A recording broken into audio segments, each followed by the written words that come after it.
Well, I'm working on the Jeep today, working after that first video I put out, just tying the front end of this Jeep together. The Jeep's, the XJs come as a unibody and they don't really have a frame.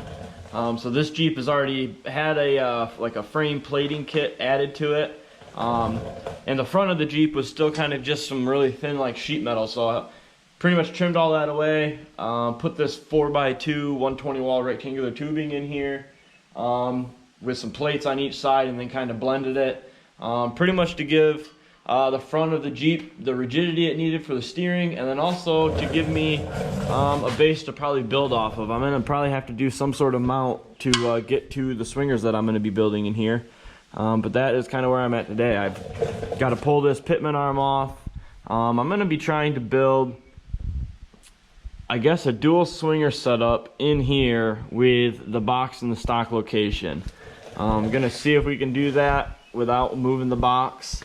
So I'm gonna end up using the stock pitman arm. I'm gonna modify it quite a bit. Right now it doesn't clear this cross member, so I'm gonna actually cut it and be plating it in, and trying to get some more mock-up swingers in here, and just using some cheap right angle for some little mock-up links, and get this thing cycling through the suspension before I go and actually start burning everything out into plate and building all the swingers and everything that it's really going to be. So first thing I'm going to be doing is taking that pitman off, getting it trimmed down, getting where that's going to be, and then kind of moving from there, working one pivot at a time and kind of building it out and getting it to where I can cycle. And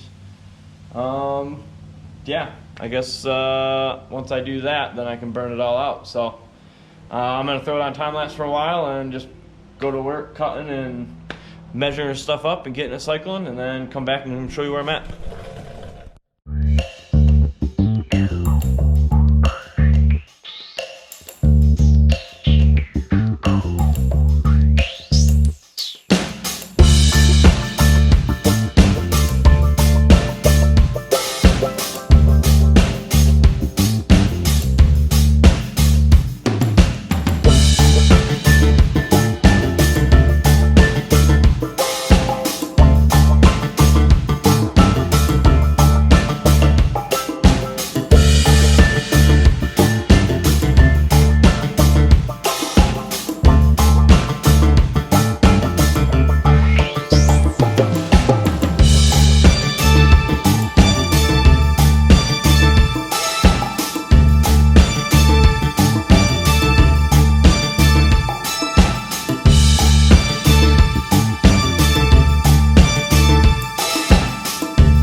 So I've gotten the swinger setup kind of laid out here with some 1-inch like right angle, and then just using all the bungs and tack welding them with all the heims that I'm going to end up using on the steering. But made a couple plates up here with just some random holes to be able to move those around, and then just kind of use some tubes and different washers to get some spacing.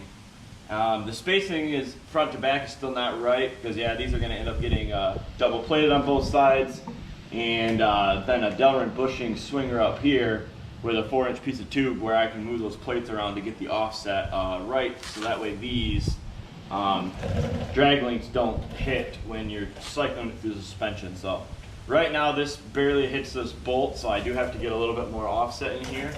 But for doing what I did, or the reason I did the mock-up steering was just to pretty much prove that I was going to able to get all the swingers in here, and the steering was going to do what I wanted it to do. So, you know, I don't want any bump steer in the steering. Bump steer can just bad news, leads to all sorts of other problems. Self-explanatory when you see guys jumping trucks and their wheels are pointing all sorts of directions when they're in the air, when the suspension is drooped out. You can see the bump steer that those vehicles have. So this vehicle with this mock-up steering right now has no bump steer, so now I can confidently know that when I start building all this stuff out and drawing it and lasering, and not lasering it, plasma tabling it out and start welding it, I know this stuff's already going to work. So I now have all these points to measure off of. You know, I'll pick a point on my frame probably to set as like a 0, and then start measuring off of that so I can make a drawing and then start getting all this stuff drawn up. So for now, you're able to actually cycle it though with all this stuff. So I kind of got one of the beams set up at bump, and one of them's kind of down at droop, so you can kind of see. This is with the wheels straight. You can see if I pick this tire up and go all the way through the travel, that you're not going to see any of this other steering here move. So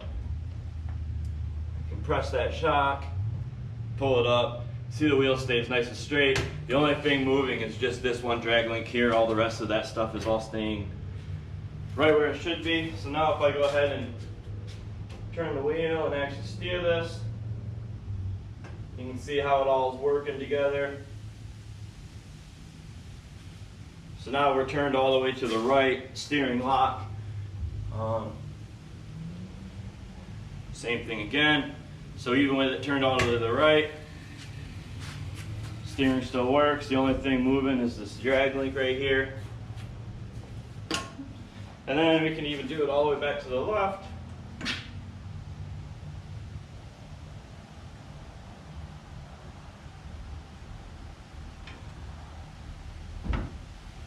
So there's all the way to the left, and same thing.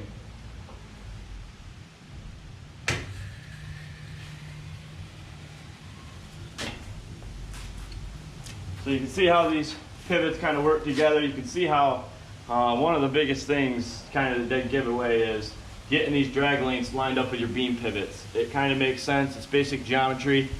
Draw a center point, draw your spindle out here, and draw it in the arc that it swings. You're going to see that's a big arc. You got a radius going on.